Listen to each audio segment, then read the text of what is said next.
하나님의 말씀은 욥기 23장 8절로 10절까지 있는 말씀을 통해서 하나님의 용광로 작전이라는 제목을 가지고 함께 은혜를 받을까 합니다.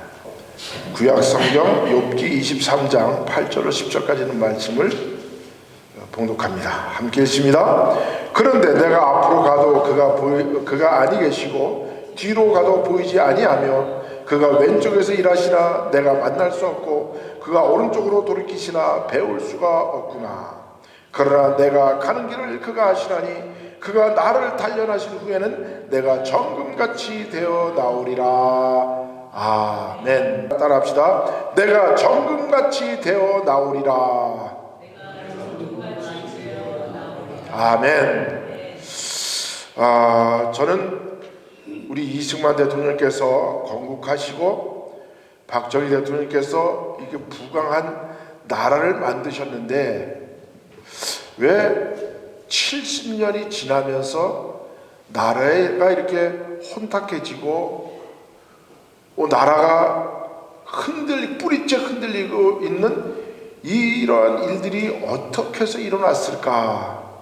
또 이것이 분명히 하나님의 역사라면 여기에서 우리가 어떻게 하나님의 그 깊은 뜻을 깨달을 수 있을까? 헤아릴 수 있을까?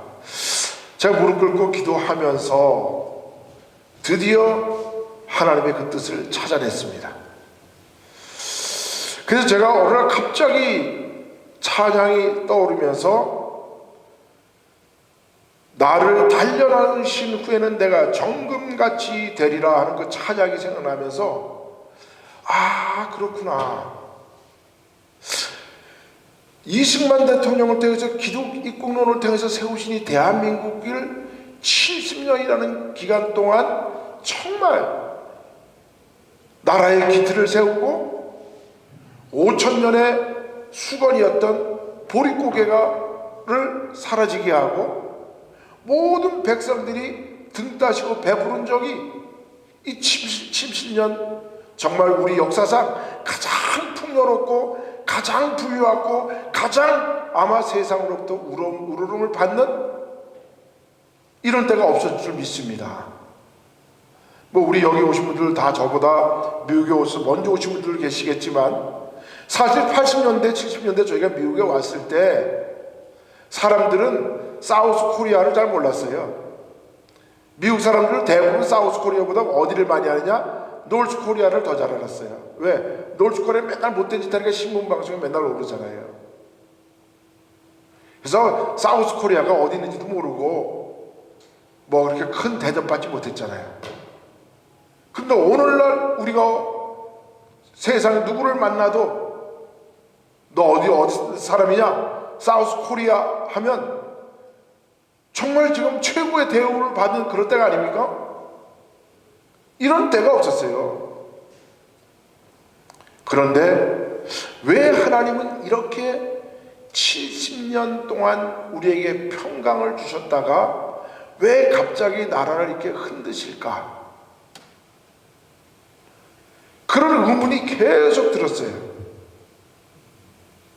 제가 작년에 이승만의 자유의 정신 책을 놓고 나서부터 그거를 끝을 맺고 나서부터 앞으로 무슨 책을 써야 할 것인가를 위해서 기도하면서 벌써 한 권은 다 써놨는데 그 다음 책이 무엇이 되어야 될 것인가에 대해서 열심히 기도하면서 제가 하나님이 주신 지혜로 오늘 찾아낸 제목이 바로 이 하나님의 용광로 전략입니다. 지난 시간에도 제가 잠깐 말씀을 드렸지만 하나님이 반드시 이스라엘을 건국하시고 이스라엘을 통해서 예수 그리스도가 이 땅에 오게 하시고 이 땅에 오신 예수께서 자유를 선포해 주심으로 말미암아 사람들이 자유가 무엇인지를 깨닫게 됐어요. 그런데 그 개인이 깨달은 그 자유를 우리가 누리기까지는 그로부터 또 1500년이라는 긴 시간이 흘려야 됐어요. 그만큼 하나님이 우리에게 허락한 그 자유라는 것을 우리가 소유하고 누리기 위해서는 그만큼 힘들고 어렵고 피를 흘리지 아니하면, 땀과 눈물을 흘리지 않으면 얻을 수 없는 게 바로 이 자유라는 거죠. 그 자유는 마치 우리가 기다리고 고대하는 무엇과 같으냐? 바로 천국과 같은 것이죠. 천국은 완전 자유를 누리는 그곳 아닙니까? 그렇다면 그 예수님께서 선포하신 자유를 통해서 이제 1517년에 드디어 마르틴 루터를 통해서 종교개혁이 일어나고, 종교개혁의 모토였던 너희는 택하신 족속의 왕같은 제사장이요, 우리가 모두가 왕같은 제사장으로 태어나는 그때 비로소 개인이라는 자유가 선포되고, 그때부터 모든 나라들이 자유를 쟁취하기 위한 투쟁이 벌어졌다는 거죠. 그래서 불란서 혁명이 일어났고, 영국에서 명령혁명이 일어났고, 오로지 지금 현대는 모두 어떻게 우리가 자유를 누릴 수 있을까, 어떻게 그 자유를 올바로 누릴 수 있을까에 대한 투쟁이 바로 오늘 현대의 삶이죠. 그런데 그것은 누가 주신 것이냐? 바로 하나님이 우리에게 허락해 주신 자유라는 거죠. 그래서 그 예수님께서 선포하신 이스라엘에게 주신 그 자유의 말씀을 통해서 이제 종교개혁이 일어났고, 그 종교개혁을 통해서 사람들이 종교의 자유를 찾아서 다니기 시작했죠. 그러다가 1492년도에 컬럼버스라는 사람이 신대륙을 발견하게 되고, 그때부터 유럽 사람들이 신대륙으로 몰려오면서 미국의 신대륙에 이제 청교도들이 방도하게 된 것이죠. 그 청교도를 통해서 자유의 국가 미국이 탄생한 거죠. 그리고 미국이라는 나라를 세우고 200년 동안 그들이 자유를 누리면서 이 자유를 또 세상에 전파하기 위하여 선교사들을 파송하기 시작하죠. 그 파송된 선교사들로 말미암아 세워진 나라가 바로 우리 조국 대한민국이죠. 그래서 제가 늘 말씀드리지만 이 세상에서 하나님이 세운 나라는 세 나라밖에 없다. 이스라엘과 미국과 대한민국이다. 그럼 하나님께서 이승만 대통령을 통하여 기독 이꾼론이라는 그 바탕 위에서 대한민국을 세웠는데, 그리고 나서 하나님께 주신 복으로 말미암아 우리 조국은 70년 동안 이승만 박정희 대통령을 지나면서 나라가 정말 부강하게 됐습니다. 그런데 왜 70년 만에 나라가 이렇게 송두리째 뿌리째 흔들리는 이러한 일들이 벌어지고 있을까요? 그래서 제가 생각하는 것이 바로 이것은 바로 하나님의 용광로 작전이다, 용광로 전략이다. 바로 그것을 제가 하나님 주신 지혜로 말미암아 깨닫고는 지난주부터 계속해서 말씀을 드리는 겁니다. 자, 여러분, 오늘 여기 그림에 있는 것처럼 하나님이 사용하시기 위한 정금 같은 사람이 이 땅에 나오기 위해서는 우리가 돌에 있는 쇠를, 그것을 정말 든든한 철강으로 만들기 위해서는 이 돌을 녹이는 용광로가 필요하다는 거죠. 돌을 녹이는 용광로가 없이는 여기 돌 안에 속해 있는 쇠물을 받아낼 수가 없는 것이죠. 그래서 돌들을 그 용광로에 넣으면 여기서부터 이 돌들이 녹으면서 거기서부터 무거운 것을 밑으로 차츰차츰 가라앉게 되고, 그래서 비로소 모든 불순물들은 위로 뜨고 정말 강한 쇠들은 밑으로 가라앉음으로 말미암아 정금 같은 쇠가 나오게 된다는 거죠. 이것을 통해서 바로 이렇게 앞으로 어떻게 사용받아야 할 것인 철근들이 이렇게 나오게 된다는 거죠. 결국 오늘 욥기서를 통해서 우리에게 주시는 것은, 우리가 가는 길을 알지 못하냐? 하나님이 나를 단련하신 후에는 내가 정금같이 되어 나오리라는 이 말씀은 결국 하나님은 이 세상에 어떤 사역자든지 어떤 일꾼이든지 하나님의 일꾼들을 만들기 위해서는 하나님은 반드시 용광로를 사용하신다. 그게 바로 하나님의 용광로 전략이라는 거죠. 자, 한번 보실까요? 하나님의 용광로가 어떻게 사용되었나? 근데 우리가 성경을 읽어보면 하나님의 용광로는 바로 광야였어요.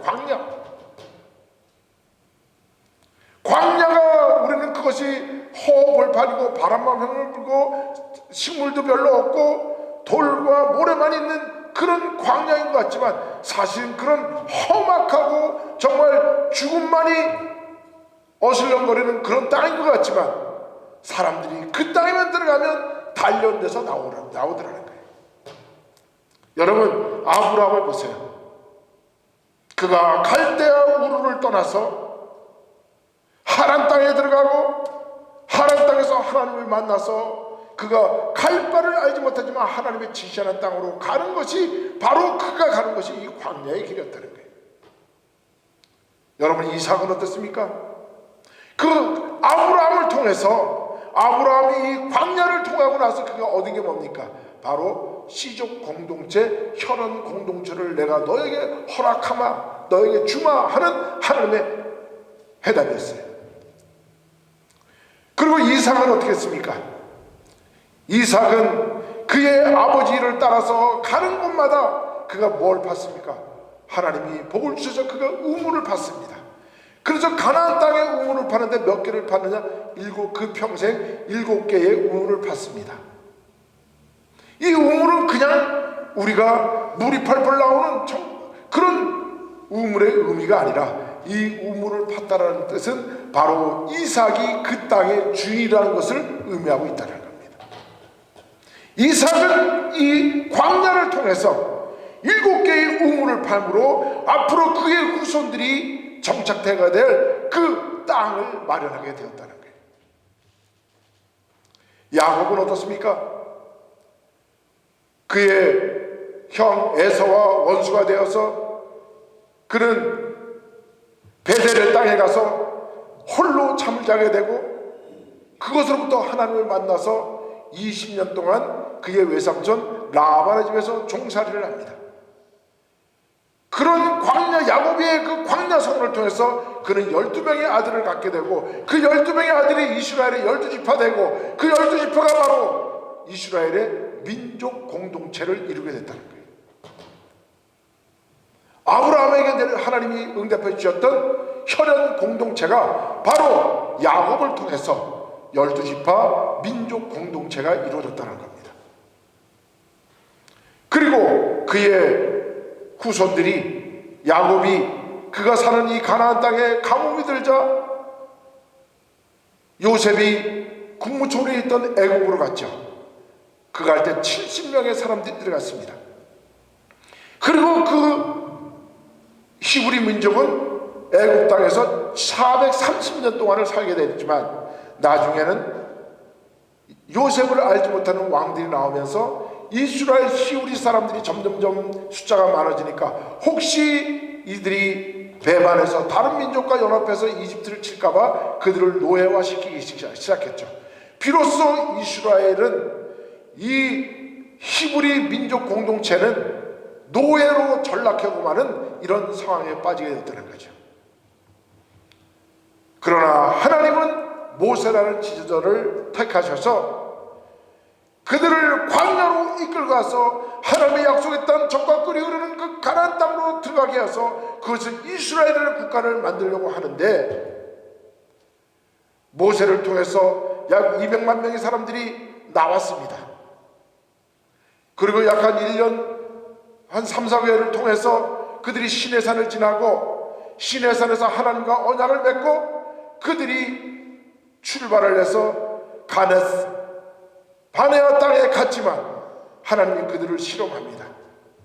이 내 민족, 내 선민, 내가 택한 백성들이 가나안 땅에 들어가면 새로운 나라를 이룰 수 있는 자질과 그런 자격이 있는가? 그래서 12명의 사람들을 뽑아서 정탐꾼을 보냅니다. 그래 그들이 정탐꾼을 갖다가 전부 다 10명은 안 됩니다. 우리는 거기 있는 사람들은 전부 다 네피림이요 다 거인들이요. 우리는 그 사람들에게 비하면 메뚜기 같아서 우린 들어가면 다 죽습니다. 거기엔 포도송이 하나가 우리 주먹대기만 하고, 그래서 우린 다 죽으니까 우리를 왜 이곳에 끌고 나왔습니까? 우리를 죽이려고 하십니까? 불평이 하나님께 쏟아졌죠. 그래서 하나님은 명령을 내리십니다. 모세야, 안 된다.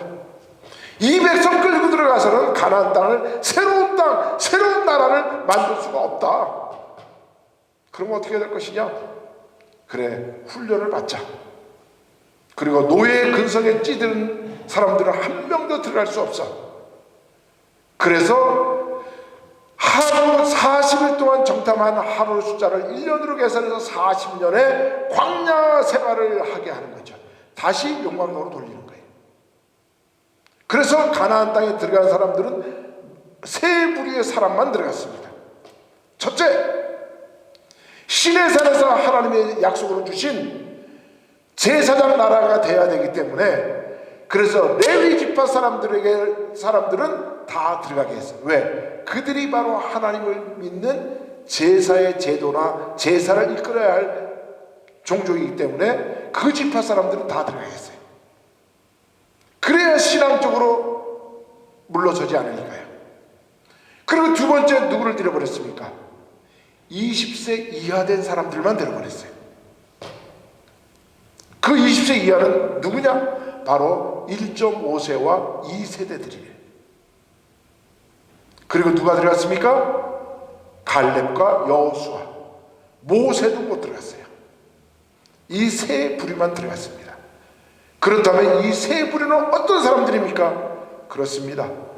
노예의 근성을 버린 사람들, 하나님의 새 땅과 새 하늘, 새 하늘, 하나님의 새 나라를 건축할 수 있는 그런 자질을 갖고 그런 소망과 꿈과 희망을 가진 사람들, 그런 비전을 가진 사람들만 들여보냈다는 거예요.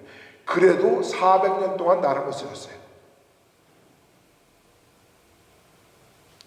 이스라엘이라는 민족은 결국 광야 생활을 40년 광야 생활을 통해서 가나안 땅에 입성하게 되는데, 그때 비로소 그들은 민족 공동체에서 신앙 공동체로 거듭나게 되었다는 거죠. 무엇을 통해서? 광야라는 용광로를 통해서. 우리가 잘 아는 다윗은 얼마나 준수한 사람입니까?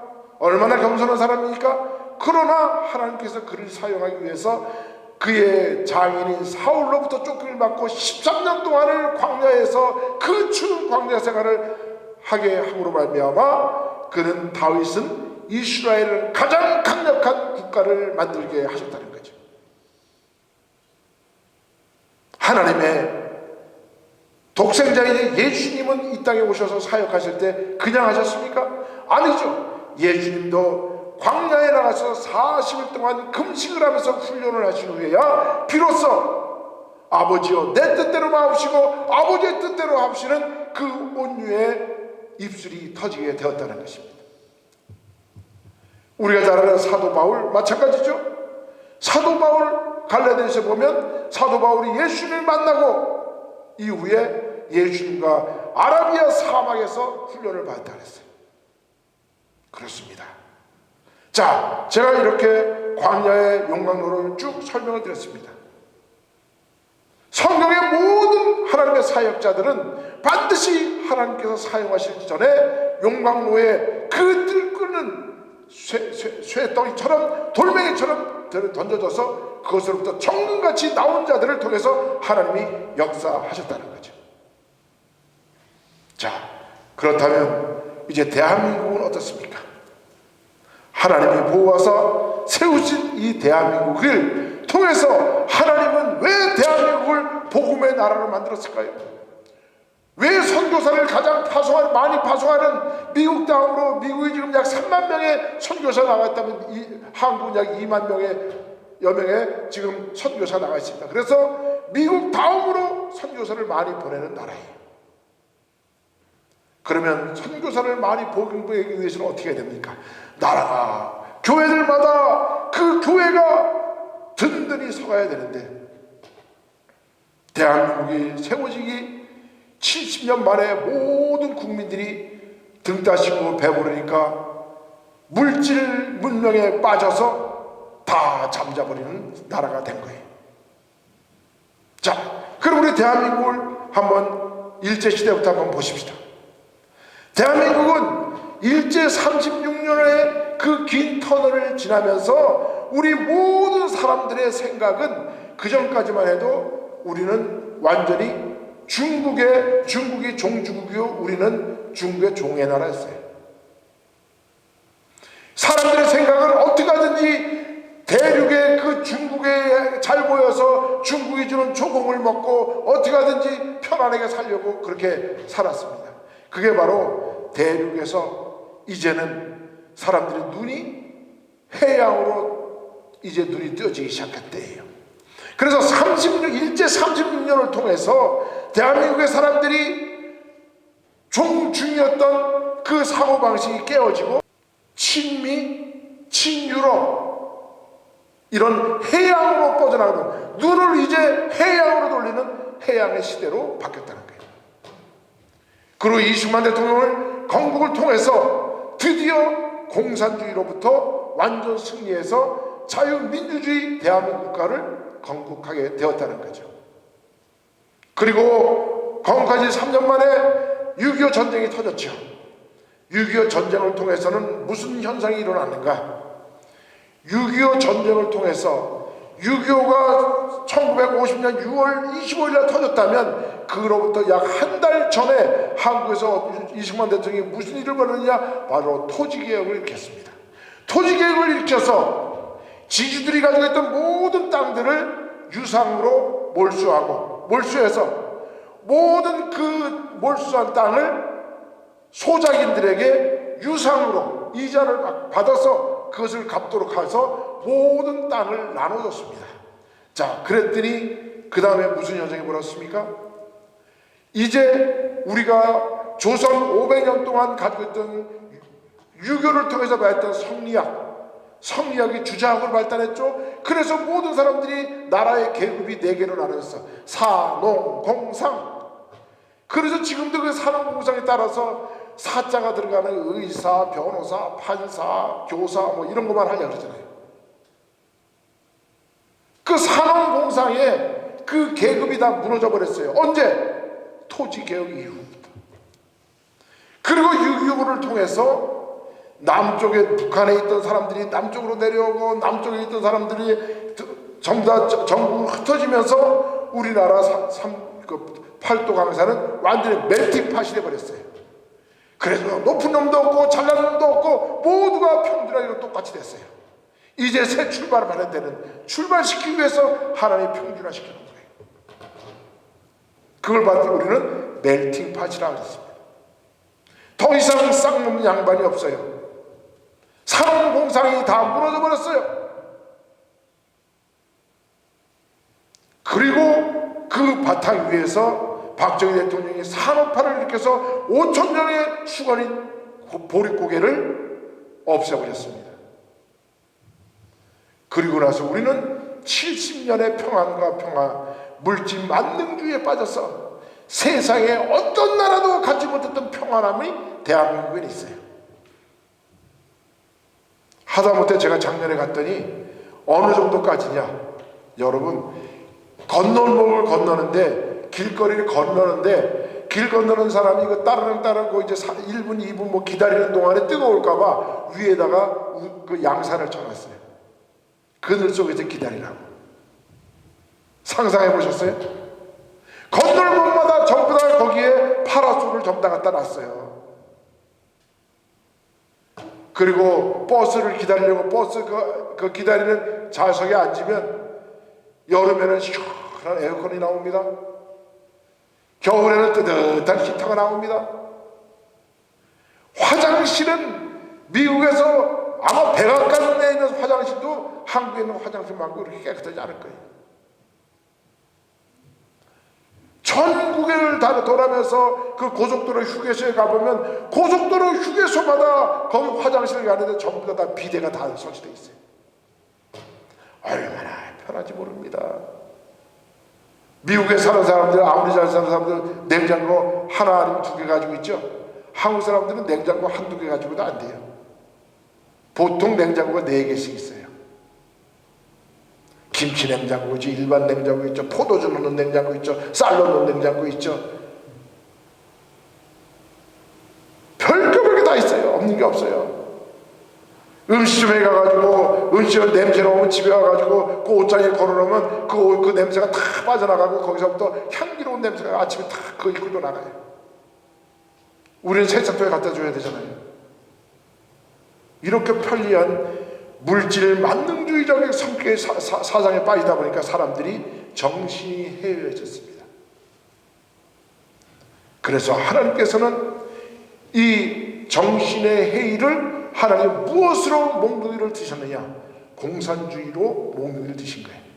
그래서 잠자는 사람들을 공산주의가 종목게 한 다음에 그것을 알아차린 윤석열 대통령을 통해서 비상계엄을 통해서 사람들을 깨우치게 한 거예요. 그래서 대한민국을 어떻게 하나님이 사용하실 것이냐?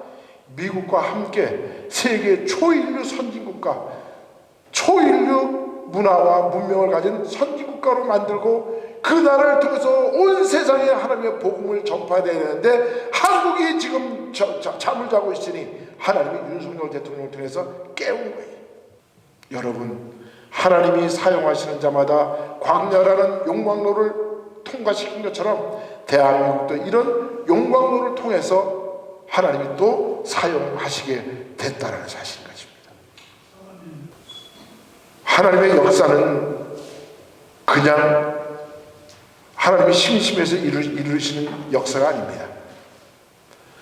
하나님은 사람들을 창고에, 우리 여러분들은 집집마다 창고에 쓰지 않는 물건 잔뜩 갖다 놓죠? 그거 언제 사용할지 모른다고 창고에 막 박아놓고 나중에 이사할 때 되면 에이 너무 많다고 버리는 사람들도 많을 거예요. 그런데 하나님은 창고에 그냥 일꾼들을 처박아 놓지 않으십니다. 하나님이 사용하시기 위해서는 반드시 하나님의 용광로를 통과하신 다음에 하나님께서 그 일꾼들을 사용하신다는 거예요. 대한민국을 사용하시기 위하여 하나님이 지금 윤석열 대통령을 통해서 지금 불방망이를 내리신 거예요. 그래들이 지금 어떻게 됐습니까? 20, 30대, 10대들이 깨어나기 시작했어요. 잠자던 일을 깨어나기 시작했어요. 마치 이 애국을 출발해서 가나안 땅에 들어갈 수 있던 그 사람들처럼 제사장들, 20세 이하인 사람들, 긍정적인 사랑을 가진 갈렙과 여호수아 같은 사람들, 이런 20, 30대가 지금 깨어나기 시작한 거예요. 대한민국이 희망이 있는 거예요. 만약에 윤석열 대통령이 다시 복귀하게 된다면 대한민국은 앞으로 초인류 국가로 가는 발걸음을 다시 내드릴 것을 확신합니다. 그것을 위해서 하나님이 오늘 교회를 사용하신 거예요. 광화문에서, 여의도에서, 저 부산과 대구와 대전과 광주와 어저께는 대전에서 했죠. 이제 3.1절은 뒤집어집니다. 그것이 뒤집어지는 게 뭐냐? 바로 하나님이 대한민국을 다시 사용하기 위해서 두들겨 깨는 거예요. 믿습니까? 예. 하나님이 두들겨 깨우시는 거예요. 저는 반드시 하나님이 대한민국을 선교의 나라, 제사장의 나라로 다시 세우시기 위해서 초인류 국가로 만드실 줄 믿습니다. 그래서 어쩌면 지금 미국 트럼프 대통령의 그 생각과 한국에 지금 이루어지는 일이 이게 정말 매치가 막 되고 있어요. 두 나라가 힘을 합하면, 또 미국은 한국과 힘을 합치지 않으면 절대로 중국을 이길 수가 없어요. 그렇다면 하나님은 지금 교회에 계신 거예요. 믿으시길 바랍니다. 깨어서 믿으시길 바랍니다. 그래서 우리가 다음 주에는 뉴욕에서도 지금 8자 동안 집회를 합니다.